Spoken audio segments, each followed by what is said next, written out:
दोस्तों नमस्कार, मैं राकेश मोहन सिंह और आप देख रहे हैं नेक्स्ट 9 न्यूज पॉलिटिकल बाइट। दोस्तों, वर्तमान की मोदी सरकार ने इस देश की राजनीति और विपक्ष को यह समझा तो दिया है कि जब आपके पास नंबर है तो किसी भी तरह के विचार और विमर्श की कोई जगह नहीं होती है। क्या संसद में नंबर ही इस बात का परिचायक है कि आपके द्वारा लिया गया हर फैसला सही है? लेकिन मोदी सरकार नंबर के ताकत पर सवार होकर बिना विपक्ष की आवाज सुने सभी बिल पेश करा रही है। सत्ता की हनक में लोकतंत्र का ऐसा चीरहरण इस देश के इतिहास ने आज से पहले कभी नहीं देखा था, जहां नंबर ही सबसे बड़े हो जाते हैं। देश की सोच और विपक्ष की आवाज बौनी हो जाती है। कल संसद में एक बिल पेश हुआ जिसका नाम है मुख्य चुनाव आयुक्त, अन्य चुनाव आयुक्त नियुक्ति, सेवा और पदावधि विधेयक 2023, जिस पर विपक्ष ने यह आरोप लगाया है कि यह बिल चुनाव आयोग को कठपुतली बनाकर रख देगा। वहीं सरकार का तर्क है कि नए कानून को लाना जरूरी था क्योंकि पुराने कानून में कुछ कमजोरियां थी। सत्ता पक्ष और विपक्ष के इस बिल को लेकर अपने अपने तर्क हैं, लेकिन इस बिल से क्या बदल जाएगा ये हम आपको समझाएंगे। सुरजेवाला ने राज्यसभा में बोलते हुए कहा कि चुनाव आयोग की बात करके समय 4 शब्द निर्भीकता, शुचिता, निष्पक्षता, स्वायत्ता सभी व्यक्तियों के दिमाग में आएंगे। सरकार द्वारा पेश किया जा रहा यह बिल और कानून इन चारों शब्दों को बुलडोजर के नीचे कुचलने वाला कानून है। सरकार ने जिस तरह से संसद में कानून पेश करके सुप्रीम कोर्ट के फैसले को बदलने का काम किया है, वह कहीं ना कहीं दिख रहा है कि किस तरह से सरकार संवैधानिक प्रक्रिया और संस्था को पंगु बना देना चाहती है। आप भी सुनिए रणदीप सुरजेवाला ने अपने बयान में क्या कुछ कहा। सभापति महोदय, आदरणीय मंत्री जी ने कहा कि सुप्रीम कोर्ट ने कई ऑब्जर्वेशंस दी हैं, उनकी चर्चा वो बाद में करेंगे, ठीक है। चुनाव आयोग का आधार प्रजातंत्र की शुचिता है, प्रजातंत्र की निष्पक्षता, संविधान और डेमोक्रेसी प्रजातंत्र जिसको हम कहते हैं, उसका आधार ही निष्पक्ष चुनाव है और निष्पक्ष चुनाव करवाने वाली एजेंसी चुनाव आयोग है। 4 शब्द जब भी आप चुनाव आयोग की बात करेंगे, निष्पक्षता, निर्भीकता, स्वायत्तता और शुचिता, ये 4 शब्द एक काबिल कानूनविद के तौर पर, आप सभापति जी भी हैं पर आप एक काबिल वकील भी हैं सुप्रीम कोर्ट के, किसी व्यक्ति के जहन में भी 140 करोड़ लोगों के देश में आएगा। ये जो कानून आज माननीय मंत्री जी और सरकार लेकर आई है, ये इन चारों शब्दों को बुलडोजर के नीचे कुचलने वाला कानून है। मेरा ये विनम्र आग्रह है।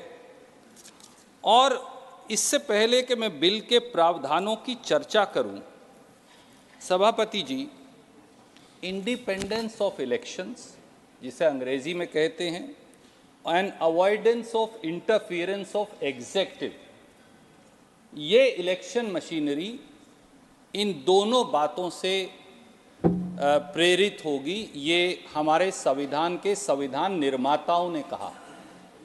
काश आदरणीय कानून मंत्री जी, मेरी और आपकी और इस देश के लोगों की नहीं, तो जो बाबा साहब अंबेडकर ने कहा था और जो संविधान सभा में चर्चा हुई थी, अगर एक नज़र उस पर डाल लेते तो शायद ये इस कानून को अभी वापस ले लेते या बनाते ही नहीं, लेकर ही नहीं आते।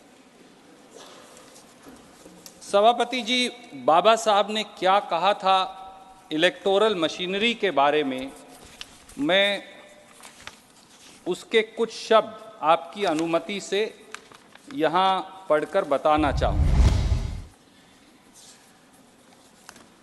15 जून 1949 को संविधान सभा के अंदर इलेक्शन कमीशन और इलेक्टोरल मशीनरी, चुनाव आयोग, प्रजातंत्र की शुचिता और स्वायत्तता, उस पर चर्चा हुई।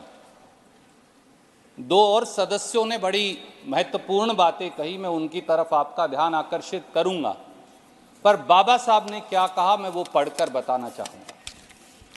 And I quote, in a very early stage in the proceedings of the Constituent Assembly, a committee was appointed to deal with what are called fundamental rights.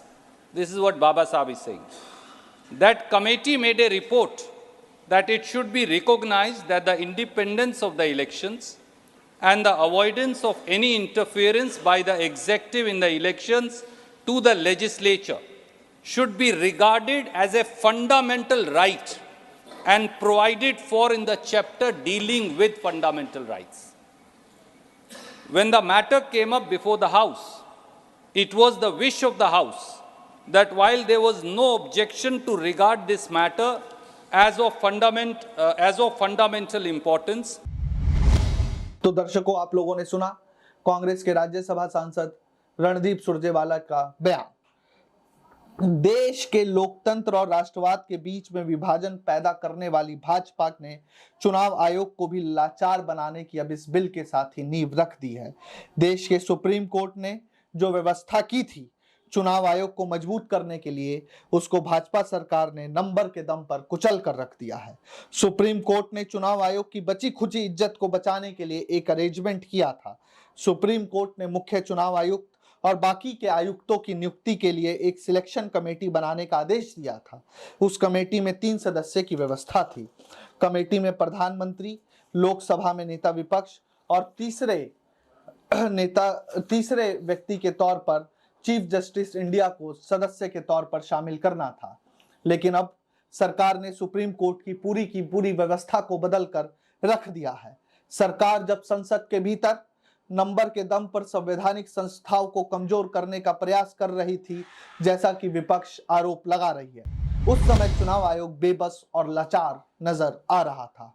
Bharat, जिसे हम एक लोकतांत्रिक देश कहते हैं, वहां किसी लोकतांत्रिक संस्था को चोर दरवाजे से कैसे गुलाम बना लिया जाता है, इस सरकार ने आज देश को यह भी बता दिया। देश के 140 करोड़ लोगों को अभी तक थोड़े बहुत संदेह के बाद भी चुनाव आयोग पर भरोसा था कि देश में होने वाले चुनाव में थोड़ी बहुत तो ईमानदारी बची ही होगी। लेकिन जिस तरह का भी यह बिल आया है, वह दिखा रहा है कि सरकार चाहती है कि देश के भीतर सभी संस्था एक व्यक्ति और दल की खिदमत में ही पेश रहे। सब पर भगवान कृपा की वर्षा करते रहें।